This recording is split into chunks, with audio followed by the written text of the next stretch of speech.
as we grow in our careers and our lives, the things that we once did and found joy in and could do like might not be the same. And I think leaning on a lot of the knowledge and experience I've had the last 20 years is maybe what makes the podcast work. And if I had found it 10 years ago, aside from podcasting being much smaller, like not impossible, but it might not have worked.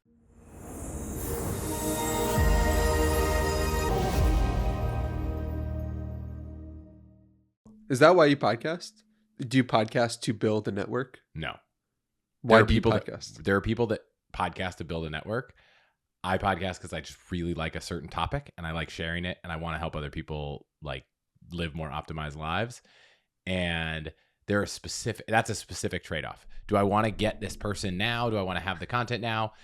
You know, Tim Ferriss told me once, like he liked doing remote interviews because he could have his notes there and it would just be a little bit less, you know, feeling like you have to be on point because you're in person, someone's watching you. And I was like, I care much more about the content that I'm going to get than like the relationship I'm personally going to build. None of my listeners benefit that much from me building a deep relationship. So I think you've listened. Like, I feel like I can have great conversations remote, but I just don't build the personal connection as well. But like, that's not the goal. The goal here is to like make the best show, offer the best content. And if I don't build the best relationships, okay. Yeah, it's so fascinating. It's a different way of doing it because I'm doing it for relationships. I didn't realize that I want to learn more about people, connect deeply with people, but I didn't realize like that was my primary aim when I started, which totally changes what the show will become.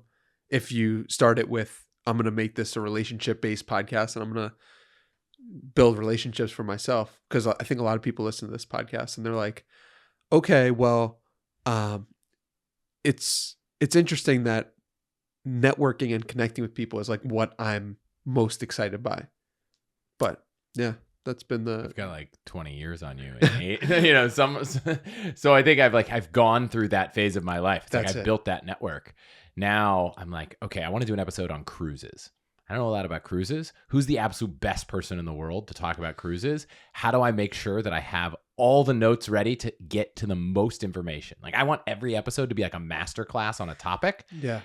And it's going to be, if I'm focused on trying to build a relationship with a person, I might ask questions about who they are, what they do. I always joke, like my podcast interviews, it's not like, let's deep dive on who you are. It's like, let's find the most efficient way to take everything you know about this thing and help the listener be 10x better at that thing. Yeah. And so someone might drop, oh, you know, I did this crazy tour of duty in Iraq. And I'm like, I would love personally to go down that path. But we're here to talk about cruises. So like, I just don't go down that path. Going down that path would help me build a better relationship with that person.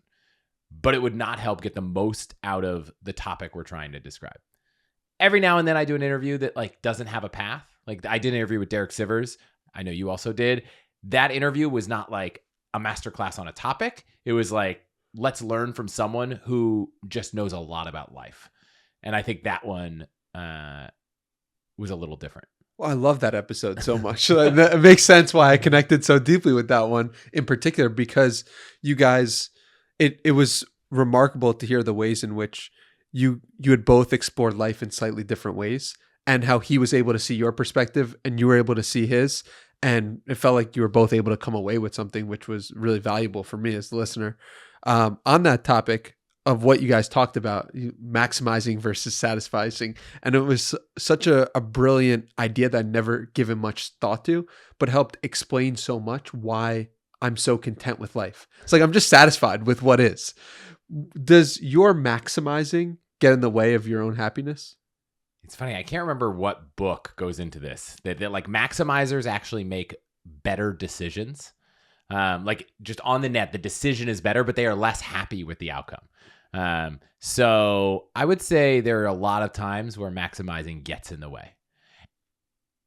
In the like micro, right? If I go to a restaurant, sometimes, you know, I'll go to this restaurant, I'll sit down, I'm in like a, you know, just like a normal Italian restaurant. I'm like, I kind of want eggplant parmesan.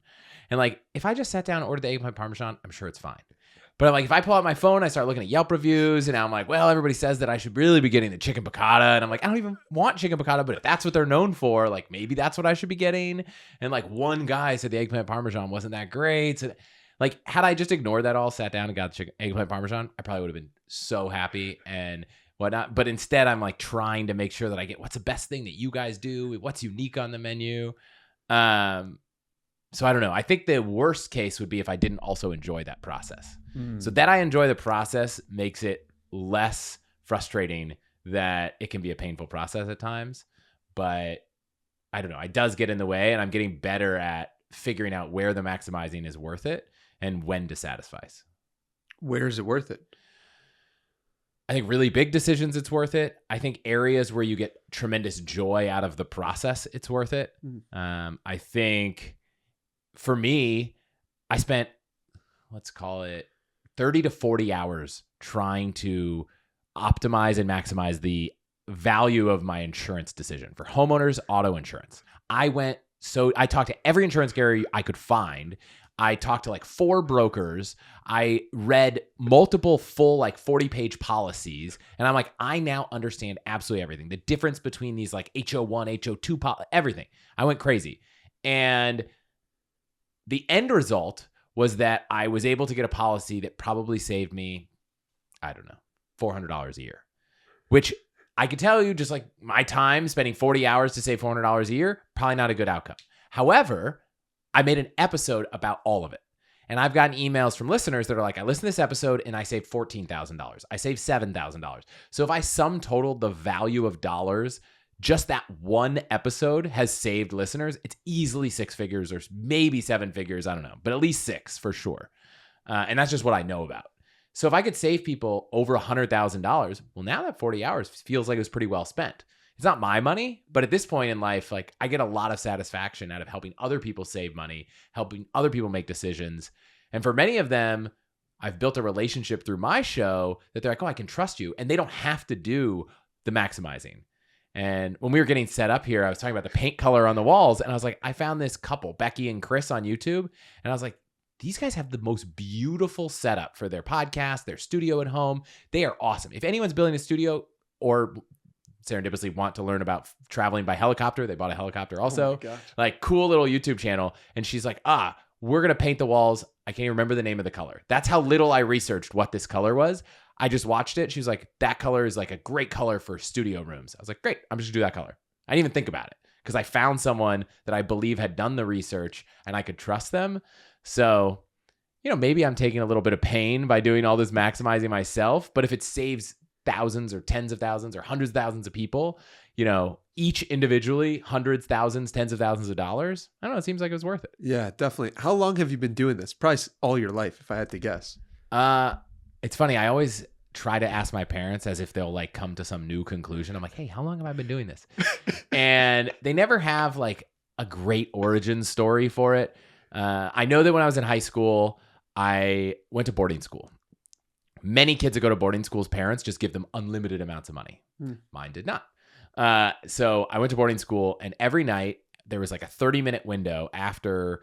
For anyone who doesn't know a lot about boarding school, we basically had study hours. So for 2 hours at night, it was 7:30 to 9:30. You had to be in your room, in your dorm, doing homework. Then from 9:30 to 10, you could leave. You could, go hang out with girls.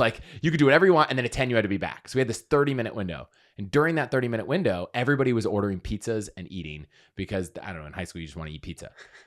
Well, I didn't have my parents' credit card. So I was like, how do I get pizza? So every night I would order a pizza. I would sell 6 slices and eat 2. And I'd sell the 6 slices to pay for the whole pizza. And I'd end up getting pizza for free every night. So I know that in high school, I was optimizing to get free pizza. And I think the theme of my optimization, just to kind of set a level playing field, is not about trying to save the most money. If I wanted to save the most money, I would not live in the Bay Area. If I wanted to, it's about finding a way to have that best experience at a lower cost. So I want to go on the $50,000 vacation for $5,000. I don't want to just not take a vacation, or I don't want to just drive to a park 5 minutes from my house and call it a vacation. I actually want to go on the incredible thing.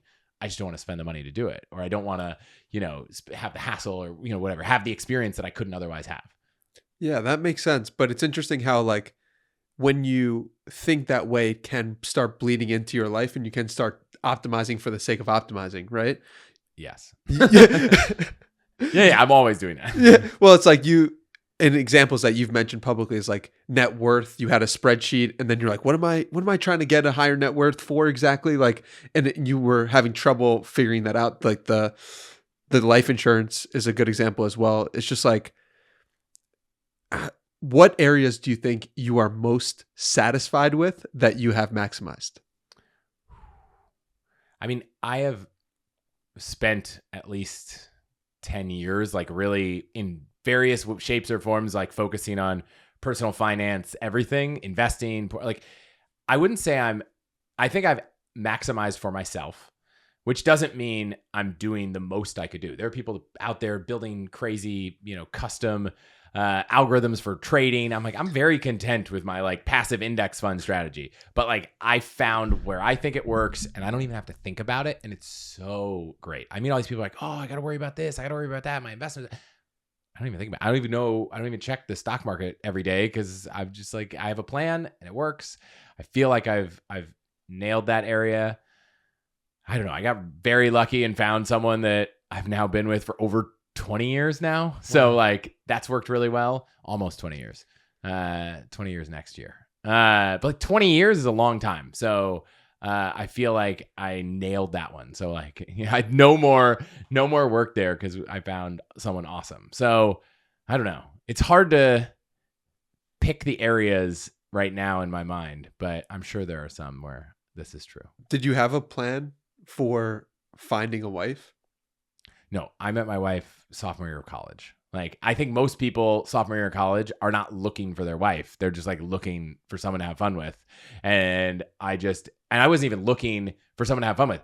I was in a business fraternity. It was a co-ed business fraternity. And my wife today was my little brother. And so like, it was a randomly assigned, here's your little brother. And then it's like, let's kind of go hang out. And I'm like, oh, we should go out to lunch. We go to these things. And then we ended up starting dating kind of. And it was really awkward because at the end of the like pledge period, which she was in, they were supposed to give an award out to like the big little brother combo that did the most activities together. And they were like, everyone was like supposed to submit a list of all the things you'd done together. And we were like, let's just not submit that form because like everyone else was like, the person who won was like, we went to lunch twice and had a coffee. And we were like, she slept at my house like 20 times. Like it was just like, it was not the right fit. So we rescinded our submission there, or we didn't even submit in the first place. So it wasn't a plan. It just happened. And then we dated for, almost, 8 or 9, 10 years, and then got married and started a family. And so there was no master planning. It was just like, this is awesome. Let's keep doing this. What would you say are the hacks to, if you were 22 graduating from college and you wanted to find a wife, what would you tell that person to do? Obviously you're never in this position. I know. I've both never been in this position. And when I was the closest to this position, there weren't like maybe there was like eHarmony, but there weren't like dating apps. See, I could imagine you being the type of person that would like have a spreadsheet of like, if I were dating today, yeah, it would probably be, I don't know. I think my style of dating would be, I don't really know, but I'd like to think it would be just like cut through all the BS. It's like, first date, let's go do something absolutely crazy. And like, let's talk about like 4 topics that are the things that people are probably going to disagree on the most. Smart. And, I don't know how that would go. Like, but it's just like, cut through that. I was lucky because we weren't trying to do like, this wasn't the plan when it happened. So I don't know what advice I have. Like, I have advice for a lot of areas in life. Dating is one where I do not have advice. That's hilarious. But the reason why I bring up your wife is because I noticed when I was listening to the podcast, her do advertisements on the show. And I'm like, wow, that's such a cool touch. And it feels so seamless and it feels so real. Like it helps humanize the host to have your significant other do ad reads for you. And I'm like, I know Chris was probably just busy, didn't want to do it. But like, this is a cool touch to it. It was actually funny because I was talking to my wife. So Viore is a sponsor. I wear a lot of Viore. This is a Viore shirt. And I was talking to her. I was like, oh, I want to change it up. Right? Like I've heard from a lot of sponsors that, if you have the same ad read every single week, it doesn't work as well. So maybe you change it up every other week, every 2 or 3 times, have 4 in rotation. And I was talking to her about it. And she was like, well, you're always doing the ad read, but like, I think maybe there was a holiday coming up, like Mother's Day, or I think it was Christmas, actually. It was coming up. And I was like, I want to make sure people know that this isn't just a guy's clothing brand. I was like, why don't you do the ad read? Let's see if it works. Smart. Well, A/B test it. They've been a sponsor long enough that if I ran my Viore ad and your Viore ad in 2 weeks apart, and we kind of like adjust if the two episodes actually ended up doing about the same performance, her episode actually performed better. Really? Now, is it because it was her or is it because it was different? I don't know, but it certainly didn't perform worse. And so she's now done a few ad reads just because I'm like talking about this brand. And she's like, I love that brand. Why don't I try? And 40% ish of our audience is female, maybe 30 to 40, depending on the platform. And so I was like, you could probably speak to that audience better than I could. So why don't you try? And I talk about her a lot in the show. So I think someone who listens a lot knows who she is, probably knows her by name. She's done an episode with me. We did a joint interview in an episode. We're going to do another episode probably in these same chairs in a week or two. I think if she loved doing content creation as much as I did, she'd probably be on the show a lot more. I think she likes doing deals a lot more. So like that's like what she's amazing at. But yeah, she is the behind the scenes, listen to every episode before it goes out, give feedback, helps write. She's probably helped written 50% of the titles of the episodes. Wow. I would say it definitely feels like a family business. It doesn't feel like my thing. It feels like our thing. That's really cool. On the topic of the podcast that you've recorded, do you have any tips for interviewing or talking to somebody who's very close to you, especially in a recorded conversation? I think I've never been on reality television, but I imagine based on what I've seen that at a certain point, you just kind of forget that there's all these cameras there. You forget that there's all these microphones there. And I think if you're trying to have a recorded conversation with someone, maybe plan on the first, like, don't talk about anything you actually care about for the first 20 minutes so that you can get to the point that you're like not thinking about, oh, is the lighting, what's the lighting going? Oh, how do I sound? What's going on? I find that for people who aren't often recording, it takes them some time to get into that mode where they're not focused on anything other than just having a conversation. And I think, I don't even think when we first recorded this, we just jumped right into it. But if I was talking to someone who's never done an episode before, never done a recording before, maybe I'm really close to, and we've never been in this kind of situation before, I would just kind of start it rolling and start talking, even like the conversation we had before we started recording, I would have that conversation in front of the microphones and catch up together and then get to it. Because I think, and make sure that if there's stuff you really want to talk about in a recorded way, don't bring that up until you're feeling like people are very comfortable. Yeah, it's funny too, because I've been thinking about playing around with the wireless mics that you can't really see, just because it helps people forget that they're recorded in real life and just makes them feel more comfortable. It's like there's no actual all this stuff, which is helpful in some way, but also harmful in another. Going back to your wife and speaking about just the relationship as a whole, you seem like proud that it's been almost 20 years. And relationships are the part of life that I think gets talked about the least, but is potentially the most important in terms of general society and conversation. So like, what do you think has contributed to 20 years of a successful marriage or relationship? I don't think either one of us, everyone that knows us would know, like, we weren't rushing into this assuming it was just going to be a marriage at the beginning. It was like, let's make sure we can do, we can get along in every way, shape, or form. So we traveled around the world for 7 months together, on like $30 a day, staying in we stayed in some places that were $1 a night. We stayed in some grungy places, and we were with each other literally like 24/7 for almost, 8 months. Wow. So that was a good experience. Like testing, we were like, this will test us in ways that a marriage wouldn't. So if this doesn't work, that doesn't mean a marriage doesn't work. But like, if this does work, maybe it will. So I think we weren't trying to rush into things. So for the first, we met in 2004 and we got married in 2012. So, we had 8 years to kind of see who we were. And we were never like, oh, we have to get married tomorrow. Like, it just there wasn't a lot of pressure. In fact, at one point, one of the reasons we were like, should we get married?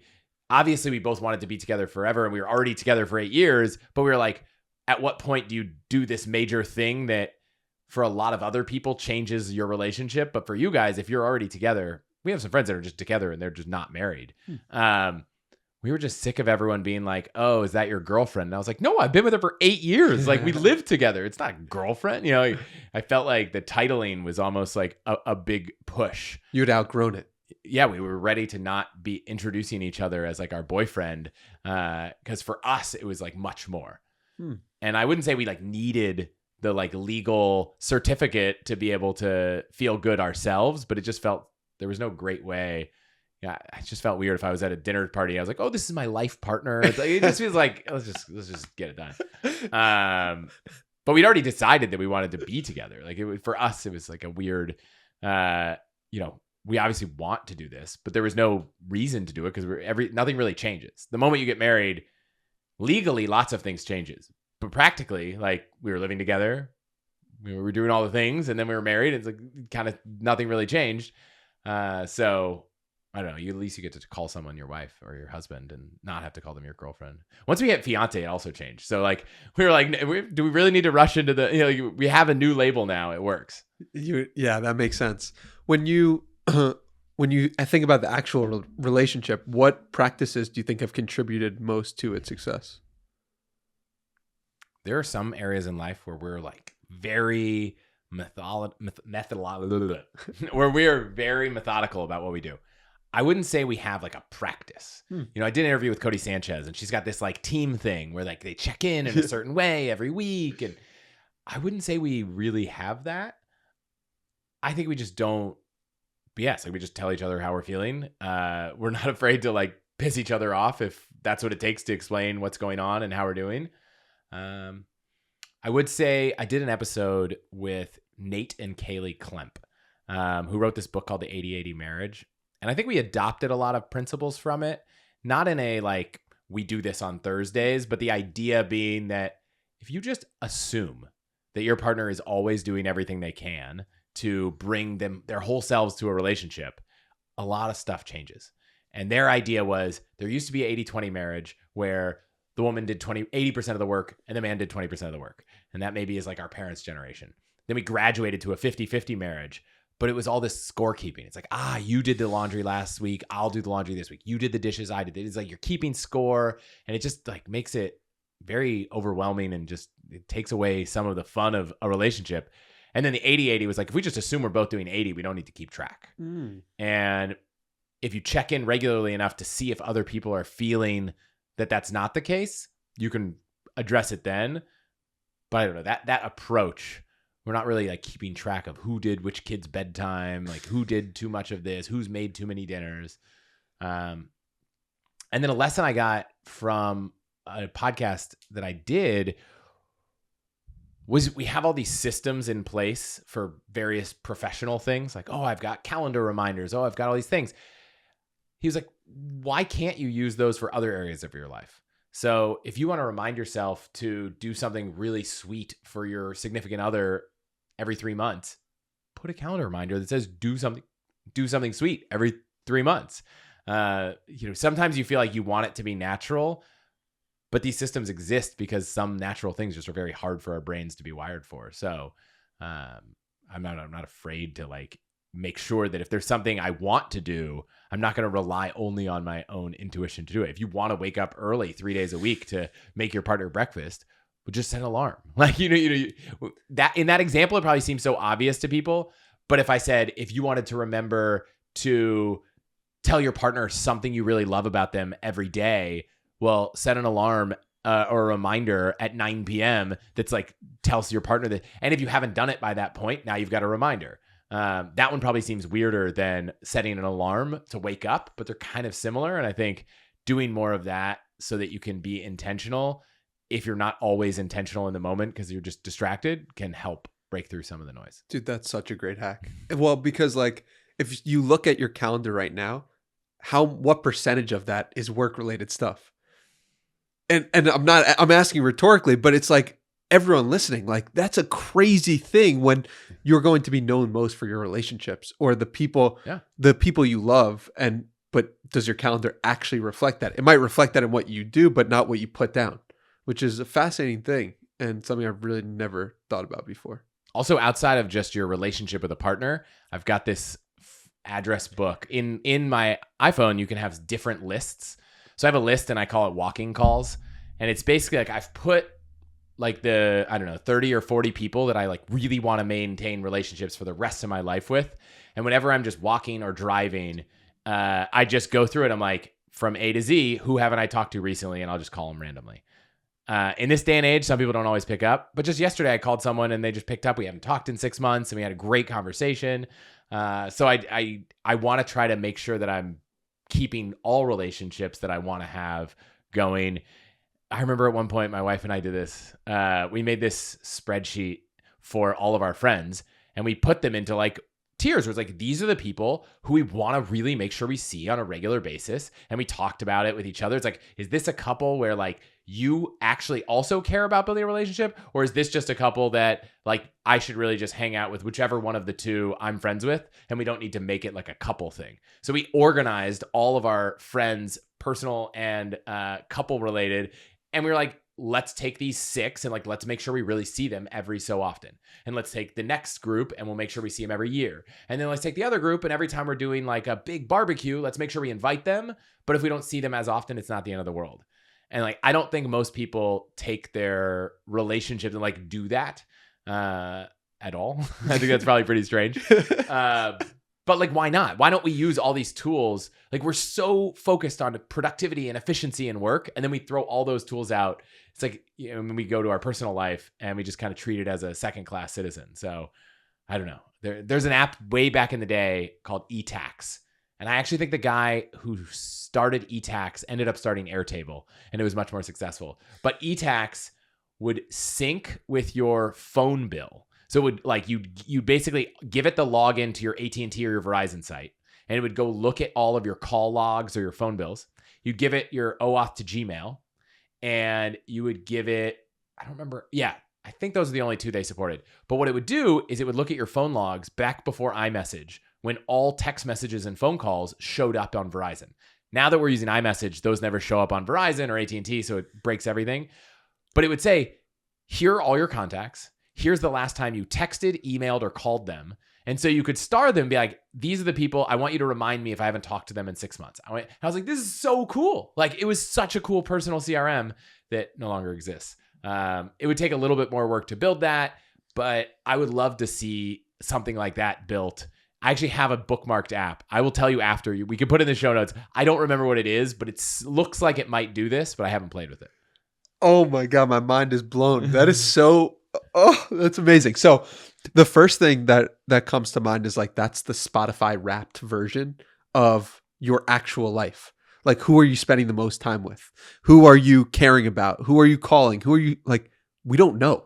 We genuinely have no clue who we're spending the most time with or who we even want to be spending the most time with. And it's likely because we don't have that first bucket of an easy way to tell who you've texted the most. Yeah. It's crazy. But it seems very, I'm like, Apple could probably tell me this. It's like, we know your phones were near each other. Yeah. You know, except for the green bubbles. We probably, they're like, we don't know if you ever saw this person. Sorry. But there's something there. And I would love to see more people spend the time they do to optimize their work calendar, to optimize their life calendar and see and be around the people they care about.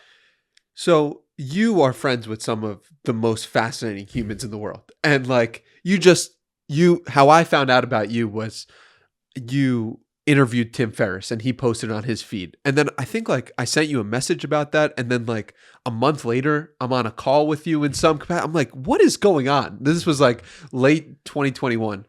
And I've just noticed your ability to give with no expectation. The amount of times you'll be like, yo, let's hop on the Zoom so that you can basically tell me a bunch of information about how to grow the podcast. And I'm like, wow, this man seriously doing this out of the kindness of his own heart. And I appreciate it so much. And it helps explain why you've built such a tremendous network. Because I assume you just do this to a bunch of different people who you like and respect in different assets. So what other things do you think have contributed to the incredible network that you've built? One, I'm just like nerdily obsessed with certain things that people seem to want to know about. So like when it comes to credit card points, miles, travel hacks, like everybody wants a deal. Like it doesn't matter how much money you have or how little money, like everyone wants a deal. And I remember one time I was like just talking about some of the stupid hacks in life, like the dumbest things ever. And a friend of mine who has orders of magnitude more money than me, like texts me and he's like, "Hey, I ran out of salt. Look at this." And he's like, he took like 8 salt packets from Whole Foods on the way home from like, he like where you like prepared food things. He's like, "I got some free salt from Whole Foods." Like he was like giddy about it. Like it didn't matter in his life at all, but it was like kind of a cool, like, so I think everyone likes to feel like they got a deal. Everyone likes to feel like they got something for free. They got something no one else has access to. And like, I feel like I peddle in deals. Like that's like my thing. I'm like always the person that, you know, finds these weird hacks and optimizations about anything. And so I think that someone once said like, you're just the person that everyone wants to have around in case like, I don't know, they go to jail, they like they need something. I've definitely been the like phone call from jail once. You have? I have. What was that? Without revealing details if you can. It was a friend of one of my best friends was dating someone who, this is gonna sound like a crazy story in this day and age, but in the South, this person, my friend, had kept a locked firearm in his car, and his girlfriend wanted to borrow the car to go to Washington D.C., where you can't have firearms in Washington D.C. So they lived in Virginia at the time. So she's like, "I don't want to go into Virginia with my boyfriend's gun. Like that's not the cool thing." So she takes it out of the glove compartment, puts it in a bag, goes inside, sets it inside, goes off for the night, has a good time, comes home, goes to sleep. The next morning, she goes to work. She works in the Capitol, and she forgot that gun was in her purse. Oh my God. So she goes through the metal detector, and they're like, "There's a gun." And she's like, "Oh my God." At that moment, she's like, I think if you're listening to this, you either have a reaction of like, I could actually see how that could possibly happen, or like, why would anyone have guns? This is not a conversation about why someone should or shouldn't have a gun. This is a conversation about someone made that happen. And it was a mess because it was a Friday afternoon. Like, there's no like arguing at the Capitol, like, "Oh, it wasn't mine. Could I just like take it home and drop it off?" It was like, you're straight going to DC Central Prison right now. And so she was in lockup, and my friend at the time was in the Middle East for work. And so her boyfriend was call one, and then he deferred. He's like, "Call Chris. I'm so far away. I can't even deal with this. I'm sorry. I don't know what I could do. The time zones are off." Like, what advice did you give her? So we ended up finding an attorney whose husband was the DA and hiring her. And even she couldn't actually get her out until Monday, but she could find a way. She happened to be like a very tall, thin, beautiful woman, and like that was not an ideal scenario. Like she was definitely she was not having a good time for the first few hours.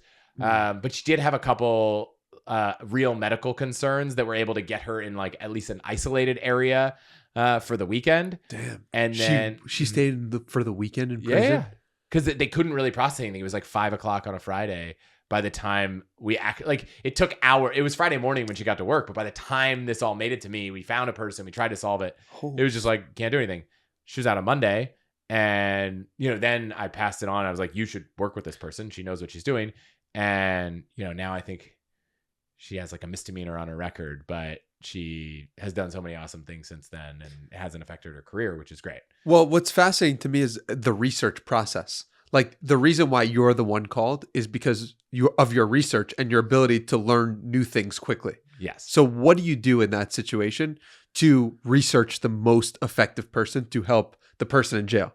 And if that example doesn't play, maybe like use an example of the amazing research you did and how you went about doing that research.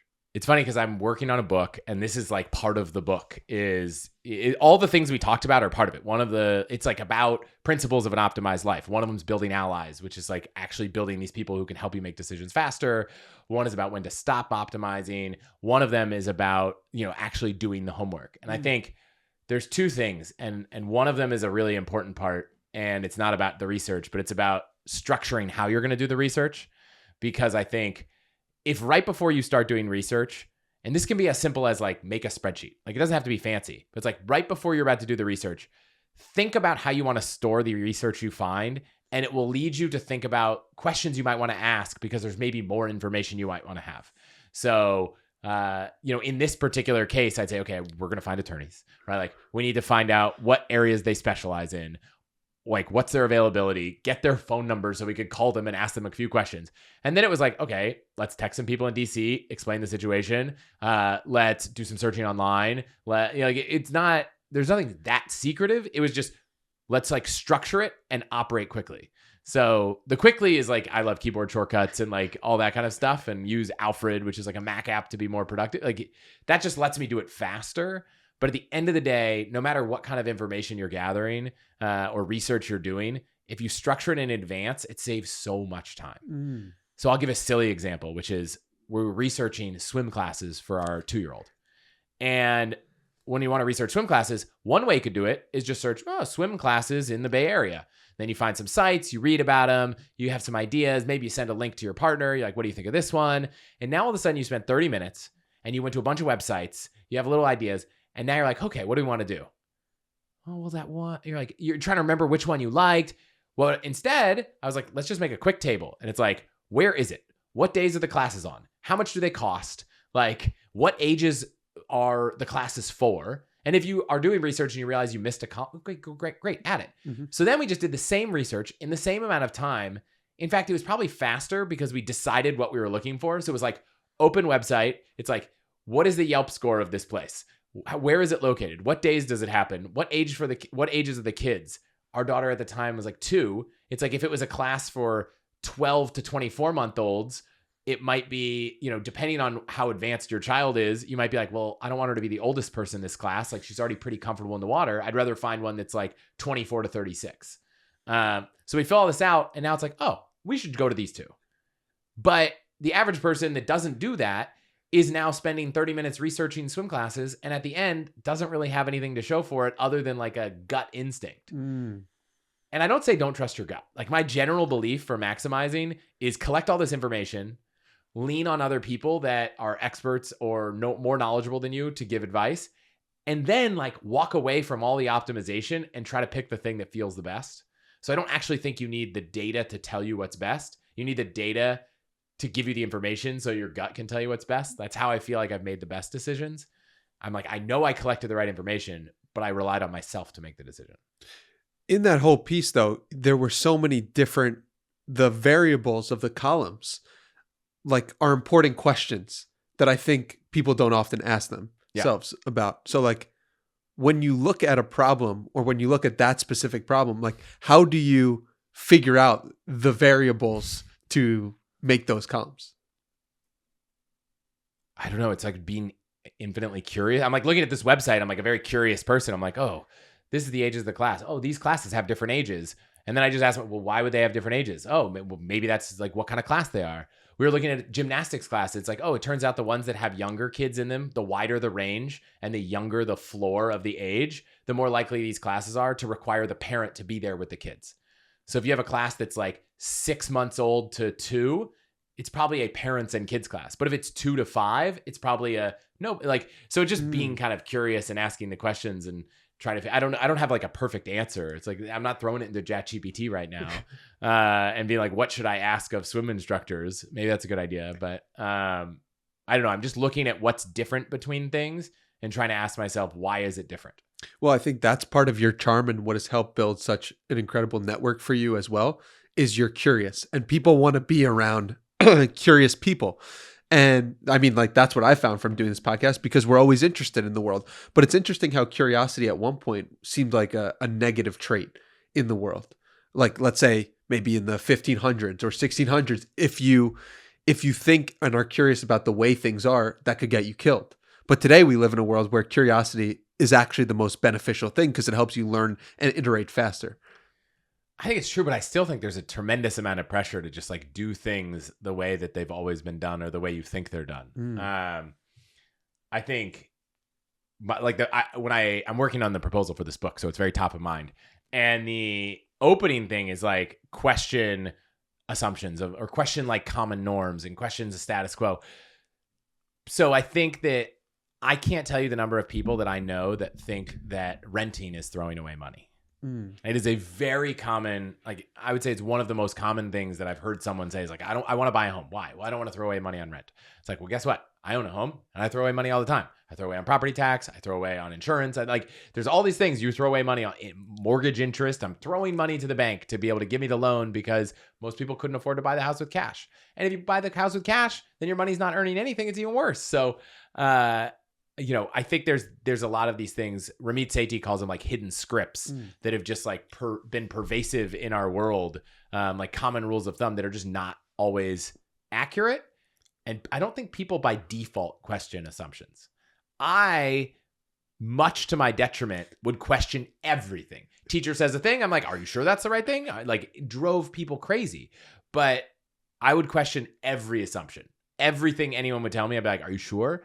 And to the point that sometimes it drives my wife crazy because she'll be like, I think this. And then I'll question it.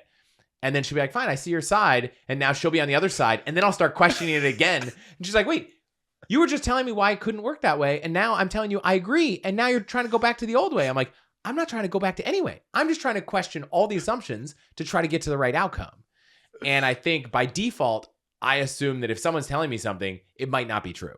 And I think a lot of people assume, oh, this person's older. They know the answer. It's like, well, maybe they don't know the answer. Maybe things have changed. Maybe the world's different. Maybe where we are is different from where they were. Maybe it's different in this industry than that industry. So I think sometimes to my, relationship with teacher detriment, I just am always questioning assumptions, my childhood and now. But I think that probably helps me come up with all kinds of crazy amounts of unique perspectives and optimizations and hacks and all that kind of stuff. So, it's it probably drives lots of people crazy, but I feel like I get to better outcomes. What are the book proposal hacks that you've uncovered, and what have you questioned from doing the book proposal process that has been unexpected? So I think the biggest thing that I learned, I worked with this woman, and her name's Sarah Stibbets. You can look her up. She's amazing. And the thing I worked with her on was something that I never even knew was a thing you could hire someone for. So my challenge was, I knew lots of things about me. I've known for a long time that I love doing X and Y and Z and optimizing this, and doing deep dives and doing research and all this stuff. But I didn't have what is my unique perspective on the world that would make for an interesting book. I had people being like, we think you should write a book. Like a book agent's like, we think you need to write a book. And I was like, well, what's a book about? And they're like, well, you're just so different. Like if people could learn your way of doing things, I feel like they would be happier. And I was like, I know, but how do you articulate what my way of doing things is? And so Sarah basically started helping people write books. And then she was like, well, actually, I'm going to help them write proposals. And then she's like, well, actually, I'm going to help them figure out their thing. So it's like, whether it's 6 principles or 7 steps or 3 tenets, whatever it is, everyone probably has a thing that they could be the expert or the author about, but actually figuring out a way to articulate it into some number of steps, principles, one big idea, a theme, whatever it is, I think that's really hard. And so I think the biggest unlock for me was I worked with her and, spent a few $1,000s for her coaching help to come up with what that thing was, which ended up being, we're not finalized on the number, but let's say 5 to 7 principles of living a really optimized and happy life. Wow. I think it might have been you talking to Derek Sivers about how we go around life and we don't know about ourselves. And I was like, oh my God, that is so true. I remember in the past few weeks, one of my friends said to me Danny, you're really intense. And I'm like, I am? I didn't know that.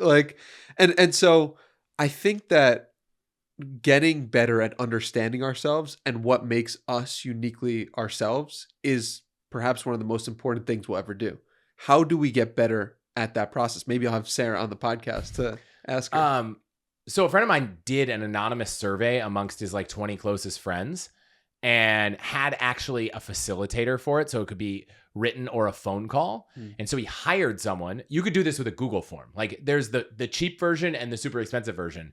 But, he had more money than I did. And he was he hired someone to call and say, hey, so-and-so wants to get better at life, wants to understand his perspective, wants to understand where he's a good friend, where he could improve, what habits he has, like who he is. And we sat down and we talked for like 30 or 40 minutes with this facilitator, and she had questions, and then she prepared a report that was all anonymized and gave it back to him. Wow. And he used that to be like, oh, now I know a lot more about who I am, where I'm falling short with my friendships, with my relationships, all kinds of stuff. So you could literally send a Google form, mark the do not collect email, do not anything, that just says like, where, do I bring value to your life? Where am I a drag? Like what, it's funny. We have all these frameworks for products. I can't remember what it is, but if there's this like thing of like, do you keep going with this product? Like a SWOT analysis, like your strengths, weaknesses, opportunities, and threats. Like you can apply again, all the principles of business and everything to your own life.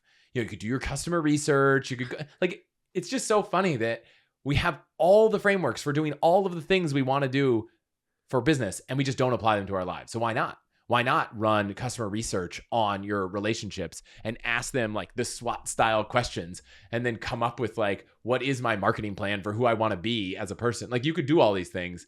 No one thinks to do them. It takes time. You have to prioritize it. But I would challenge everyone listening to go make a Google form and just send it to like your 20 closest friends. Don't make it too much work out the gate, and just ask 3 or 4 questions that you really want to know the answer to. Like, where are you a great friend? Where could you be a better friend? Like, what makes you uniquely you? I find that sometimes one of the best questions to ask on the product side, because I spent a lot of my years building products, is like, how would you describe this product to a friend? I would love for everyone to ask their closest friends, how would you describe my personality to a friend? How would you describe what I'm best at? How would you describe what I'm worst at? Like that kind of language. Where have you seen me at my best? Yeah.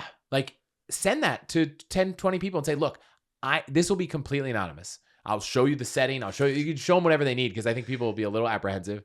But Google Forms makes it really clear. It's like, your email will not be shared. Be like, look, go to use a library computer. I don't care what, like, do whatever you want to feel good about this.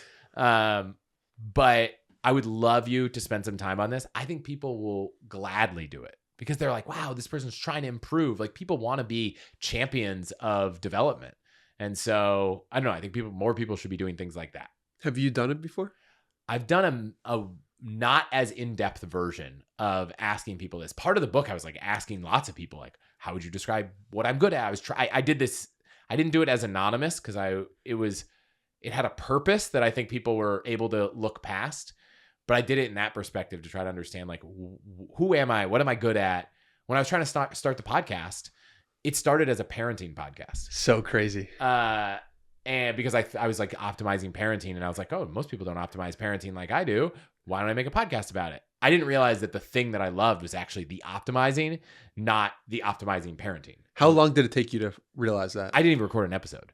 Wow. I bought the mic. I made a list of like 20 people I could interview. I came up with ideas for a title, and then the baby was born. And then I was like, after you have the baby, I've already used all the optimization. And then I was like, oh, we've already optimized it all.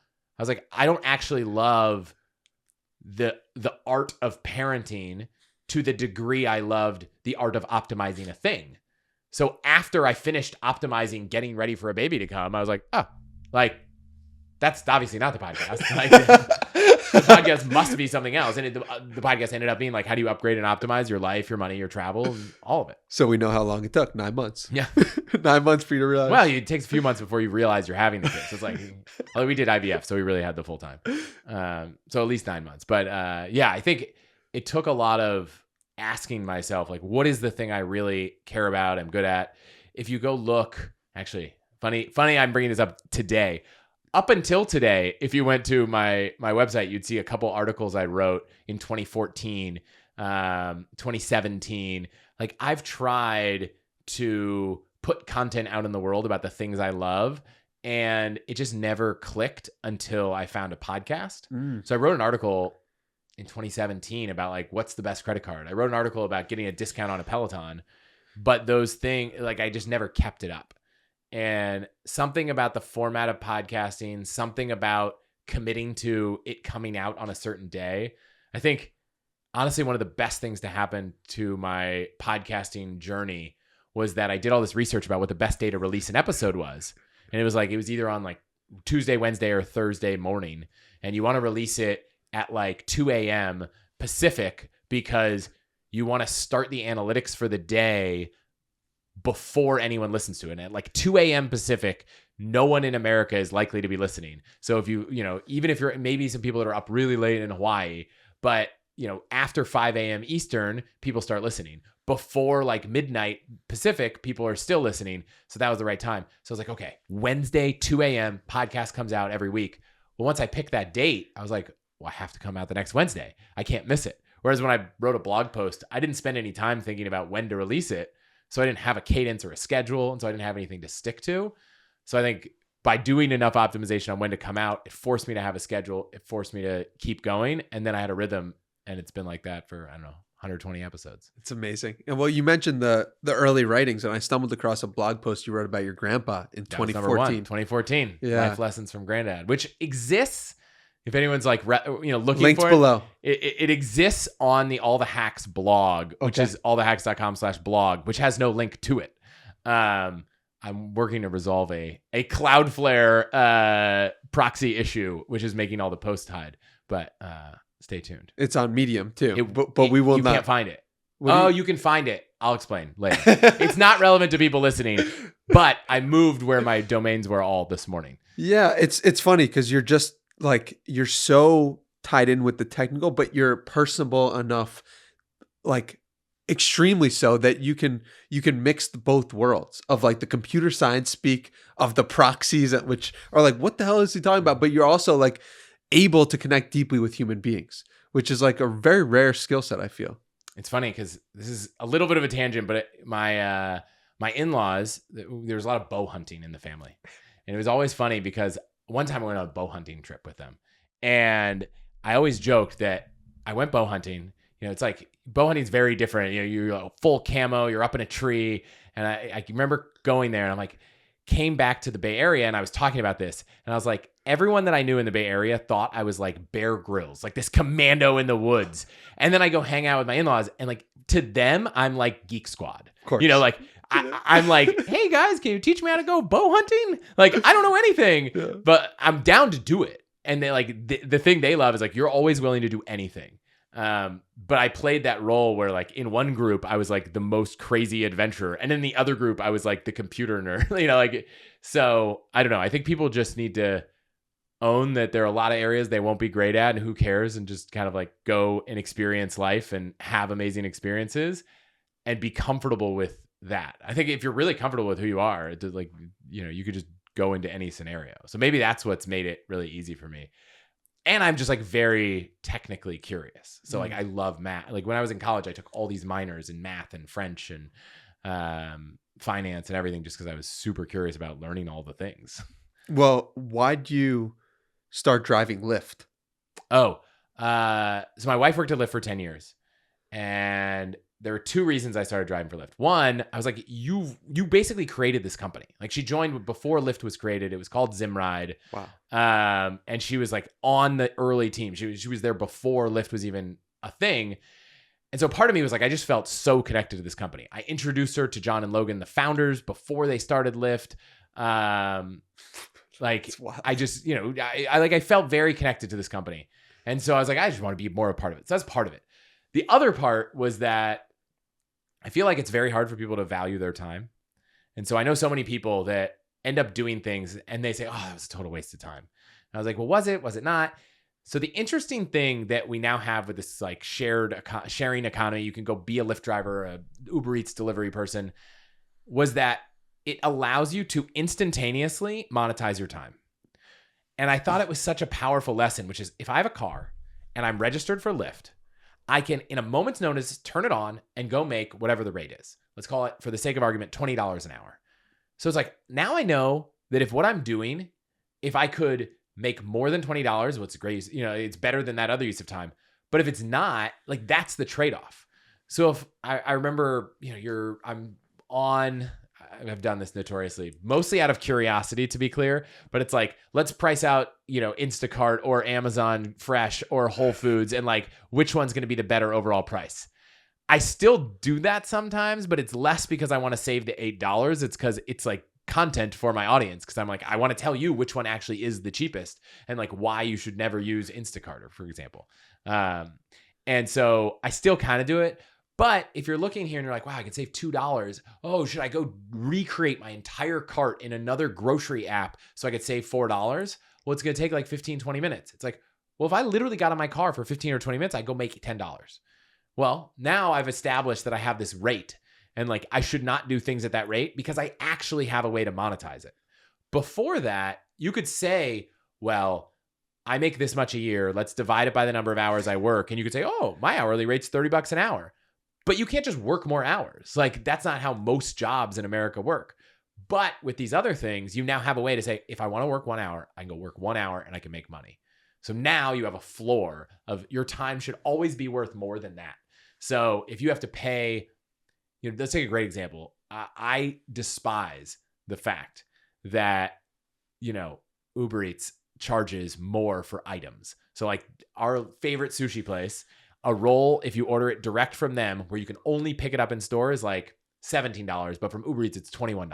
And I'm like, I hate that Uber Eats charges $4 more. But the amount of time it's going to take me to drive to the sushi place and drive home is maybe 30 minutes. And so if I'm really only going to end up paying like an extra $12, $15, it's actually not worth it. And like if I'm going to spend that 30 minutes, I would be better spending that 30 minutes driving for Lyft, making $20, whatever the number is. So if you've established what your time actually could be worth, if you did something, I think it just changes your perspective when you're making trade-offs and it makes it easy for you to spend money. Now, don't go spend all the money because your time's worth a lot if you're not actually going to just back it up, right? Like, but I don't know. It's very hard for people to value their time. And I think this gives you a concrete way to do it. Was there a time in your life where it would be unheard of to spend more on the sushi? And how'd you 15 years, like every year up until 2 years ago? I don't know. Like, but up until 2 years ago, I assume that you were in a financial position where you could afford it. I think that question is so deeply emotional and psychological. They like, can you afford something? It's like, well, I don't like that. That doesn't have anything to do with how much money you have. Yeah. I have friends who have much less money than me that can afford things that I feel like I can't afford. And then I have friends that have more money than me who can't afford things I can't afford. Yeah. Like there's just so much there. Ramit Sethi has this great podcast where you can go listen to couples talking about money and like go deep on the way they are. And I think you will learn a lot. His Netflix show where he does the same thing. There are people that are like either struggling to spend. We all have a friend who spends money more than we do. And we're like, how is this person able to go buy a Gucci bag when like they're making $25,000 a year? Well, one argument could be that's the thing that they choose to spend their money on. And if that's the thing they want to spend lavishly on and they cut everywhere else, fine. One could be that they're just terrible with money. Like there's a lot of things that go into that question. I've always had a scarcity mindset with money where I don't know where it started. I have a hypothesis that when I came out of college, I had a couple jobs. I didn't love those jobs. And I think I was like 3 jobs in and I was like, wow, maybe I don't enjoy working. Because, for the majority of us, like it's not like we get a chance to do every job in the world.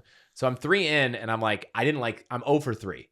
So am I 0 for 3 because I just found the wrong 3? Or am I 0 for 3 because I just don't like working? I don't know. But if I'm 0 for 3, I really need to figure out how to not do this because I can't do this for the next 50 years. So I think I got really aggressive about saving money. And so every dollar I spent was a dollar that I would have to make, which was a dollar I'd have to make doing something I didn't enjoy doing. So I was like, I want to be really aggressive. Now, I still didn't want to stop doing cool stuff. So like I figured out the optimization game, the points game, like how do you travel the world for free?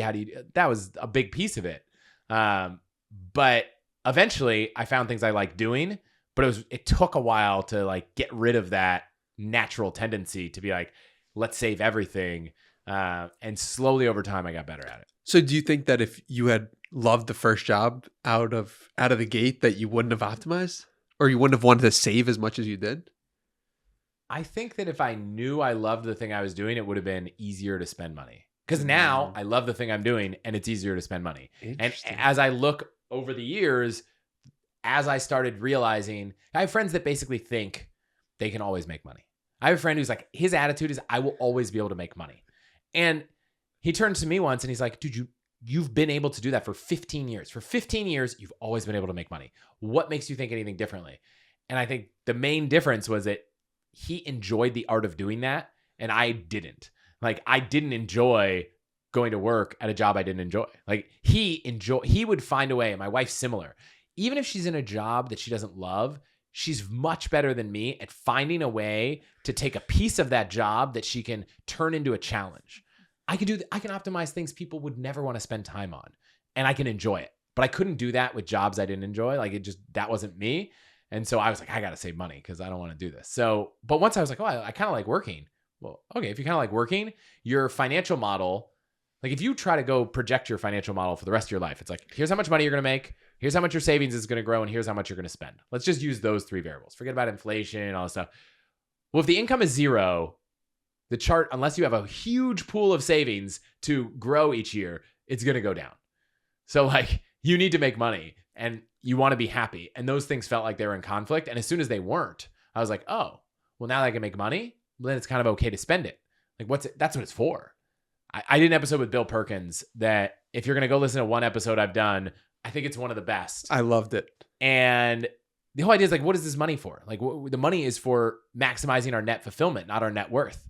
And after that episode, I was like, why do I care about growing my net worth? I have no interest in growing my net worth beyond whatever level like allows me to maximize my net fulfillment. And at this point in life, we have 2 kids, like there's a lot going on. I've got company. Why am I not spending more money? If I have it, right? Like, you don't want to spend beyond your means, but why save more so that, I don't know, when I'm retired, I have all this money, but my body, hopefully it's better. We got Tia's book over here, trying to see if we can outlive ourselves. But, I think if there are things we can't do. I look at my parents and they just can't do all the things that they could do 20 years ago. Like, that's just the reality of mortality. And so if we know that to be true, then why are we saving all our money for that point? Like, I'm not saying we all do, but statistically, most people end up spending less in retirement than they thought. At least I think that was one of the takeaways from Bill's book. Don't necessarily quote me on it, but I think retirement ends up costing less than people think. And I think people forget that when you stop working, you get creative and find ways to make money. That's the crazy thing. Like, every person I know in the FIRE movement, the financial independence, retire early, like, they all stop working. They're like, I saved enough money, I don't have to work. And then when they're not working, they're like, oh, I found a couple cool things I'm really passionate about. It's like, oh, it turns out when you're really passionate about something, you give it so much energy that it ends up turning into something really cool. And so I would almost argue you'd be better off saving enough money that you can stop working for a couple years and stop work for a couple years and then go do whatever you want. And then you might find that you can generate even more money and then you're in a much better place than just trying to save enough that you could stop working forever. Because I don't know, I was deep in the FIRE movement and I was like, that was the path. And then I got to the point that I was like, oh, actually, I can enjoy work. It's like the FIRE movement is great for people that hate their job. It's irrelevant for people who love their work. When did you first find work that you loved? It's funny. I've gone through a few stints. So when I started my first company with a few people called Milk, there were a handful of us. We started this incubator. I loved it, but it didn't work. Like, we were trying to come up with like some cool mobile apps. It was like a really strong team, but we never landed on a product that worked. And then we sold the company to Google because we built an awesome team. And then at Google, I went to venture capital and I really liked it. Like, I was like, I like this job. But then it got to the point that, in any career, you want to move up to do different things. I was like, I like doing more interesting deals. And I was like, oh, I don't know if I didn't feel at the time, this is completely wrong for anyone raising money, but at the time I was like, how could I be an investor to people building companies if I've never done that myself? Turns out that like the best venture capitalists that have, made the most successful bets, they're much more like data-driven financial people than they are founders. But that's what I thought at the time. So I was like, so I was happy for a bit and then I wasn't.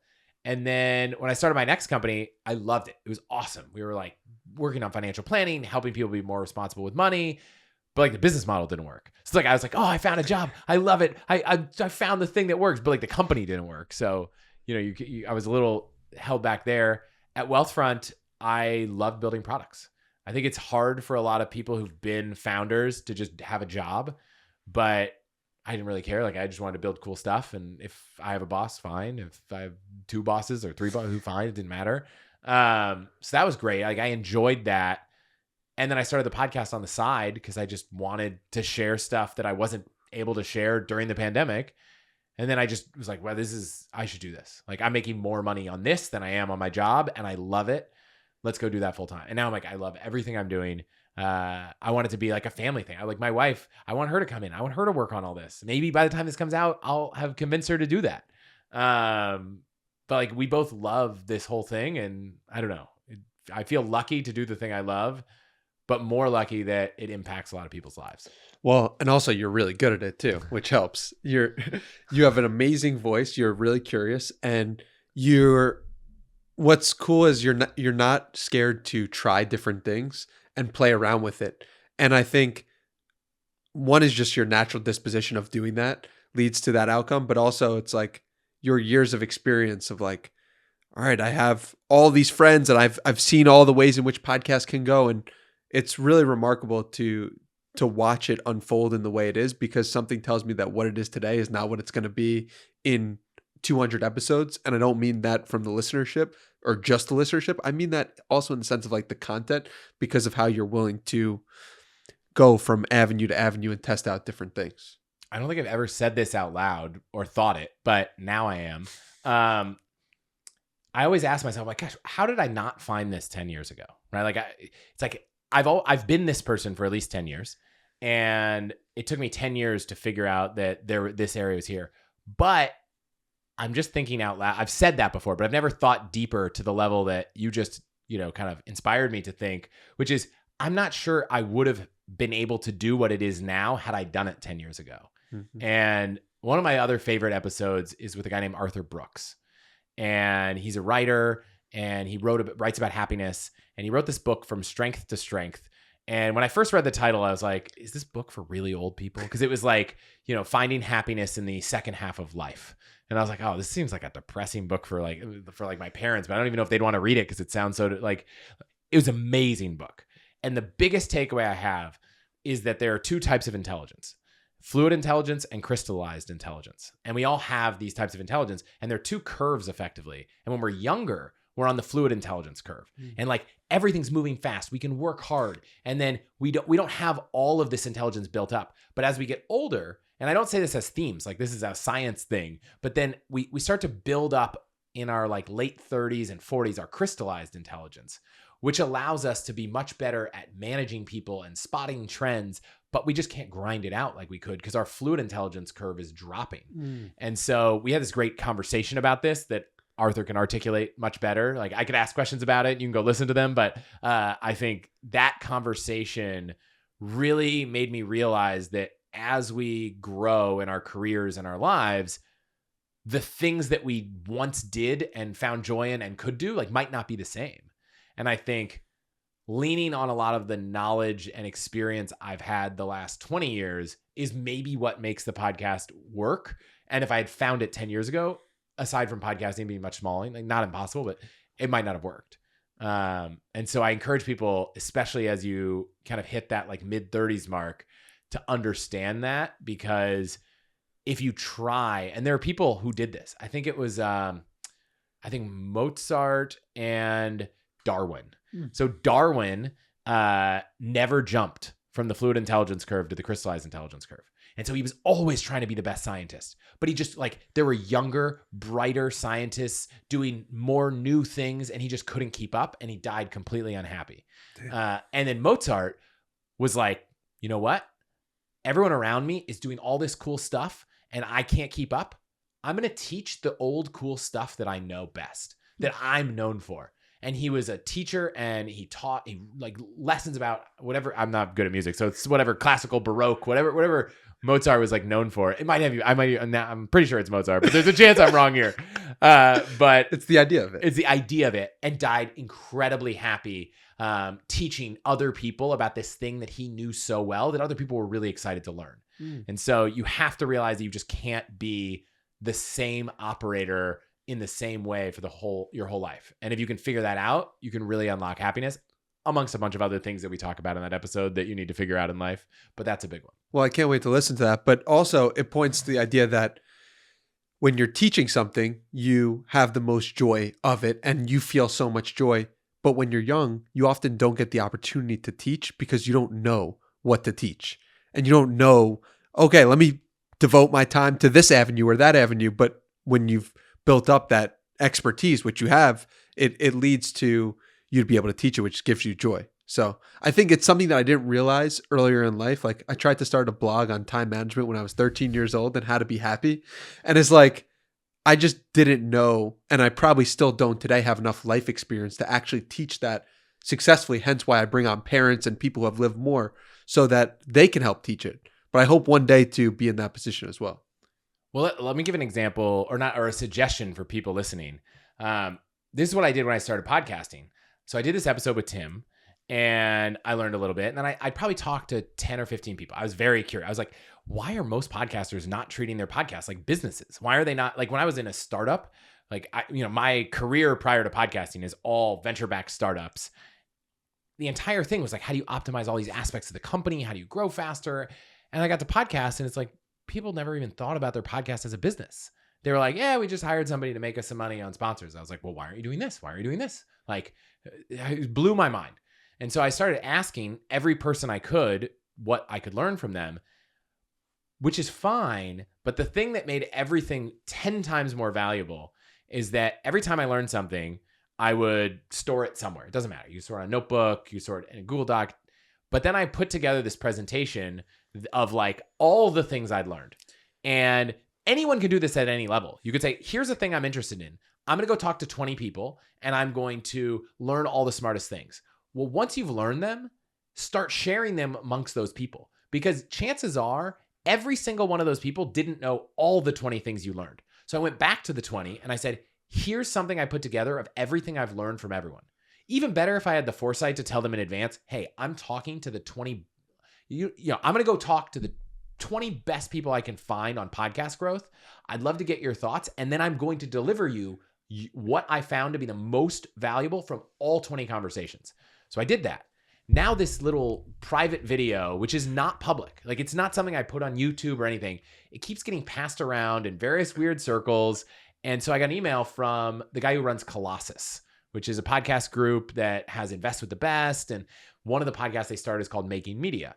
And this podcast came out a couple weeks ago and I was on it. But the whole reason that happened is that David Senra, who runs the Founders Podcast, sent them this video that they watched that was me just explaining everything I'd learned from optimizing podcast. They're like, we got to talk to this guy. And I could have done all that before I even started the podcast. Maybe I needed a little bit of hands-on like tweaking to understand the implementation. But when you're going to learn things, and this is like another part of the book, like when you're going to learn things, make sure that you realize that everything you're learning could be valuable to other people. And so you started this off talking about giving back, talk about, sharing everything. I wouldn't say it's like 100% selfless. Like I would share something with no expectation of anything in return. That is totally true. But I found that the more you give back, the more serendipity happens and all kinds of interesting stuff happens in the future. Someone might email me and be like, oh, you know so much about podcasting. Do you want to come give this talk at this place? Do you want to come help us here? I have a consulting client about podcasting because someone found this video. And none of that would have happened if I were trying to get clients. Like it just wouldn't work. Like all I was trying to do was make sure that I could learn everything I could about podcast optimization and growth and just share it with people, because I think if there's one thing I learned in Silicon Valley that is like the ideas don't matter. Like it's all about the execution. So, I always would meet people would email me back. I have a startup idea. Will you sign an NDA? I'm like, I don't sign. No venture capitalist signs an NDA. Like they don't care. Like if you think that your idea is so special that like that's what's going to say, like, no, it's about execution. So I don't care about the information. If I've learned the 20 best ways to grow podcasts, I'm happy to share them with everyone. Like I want other people to grow their podcasts. The whole ecosystem, it's still, most people don't listen to podcasts. I think the majority of people don't listen to podcasts. Let's change that. But that's what I would push everyone to do is if you're trying to learn about something, share back those learnings.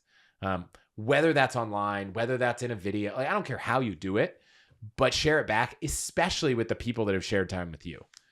Yeah, it's cool to hear. I think I'm in that video because one part of it is about like doing so many clips and how that. Yes, you are in that video. And then you mentioned that on a podcast, and people, I think Lenny's podcast, and people are sharing that podcast with me and being like, you're mentioned here. And so it's funny how the whole ecosystem works. And I think the important piece to note is like, it's available to everyone. Win and Help Win is available to everyone, and compiling the information is available to everyone. You just ask questions and created a PowerPoint at the end, and just like it's. And so it wasn't a beautiful video. It was so like literally simple. like a Loom video. Like right. I made it with Descript, but like anyone could do that. And so yes, you might not have, if you're listening to this, the life experience to go give a TED talk, from memory on the crazy things you've done. But you could certainly find an area of life that you're excited about, you want to learn a lot about. Go ask 20 people, collect everything they said, and share that out with the world. And like, I bet that if you do that, you will see something magical come back to you. Maybe not the same day, maybe not the same week, maybe not the same year, but over time, repeating that process, I think adds so much value to your life, and you learn a lot. So like, even if nothing comes back to you, it's still a good experience. It's interesting though. It's not a public video. Is there any reason for that? Honestly, the only reason that it's not a public video is that I feel like I have a higher bar for myself for content that I'm like putting out on YouTube. Before we started this, I was telling you I'd recorded some podcasts and they're on the feed. You can go listen to them right now, but they're not on YouTube. And people have asked me, like, oh, when are you going to put on YouTube? And I was like, well, I didn't record the video interview, the video intro, because we were traveling, and it's really easy to bring a microphone and just record in the hotel room closet. Like, it doesn't matter. But I want my video to be good, so I want to set up a nice camera and have a nice background. And I hadn't recorded the intros. And you were like, why don't you just put them up there? And I think I probably hold myself to an unnecessarily high standard for some things. And on that video, I did a lot of editing after the fact. And when you edit audio, it's okay to remove a sentence. But when you edit video, your head might jump. And so I was not happy with like the jumpy nature of the video. And so I was like, if I'm going to put this on YouTube and it's going to get passed around and shared a lot, like I'd like it to be a little better. So let's sit down and let's record it. But then I was like, I just didn't get around to it. So I don't know. Like it's not like a secret, but I'd like to do more before I put it like publicly out there. Makes sense. Well, dude, this has been so much fun. I'm so grateful for you, for your presence in my life. You're such a warm energy, like meeting you in person. I really feel it.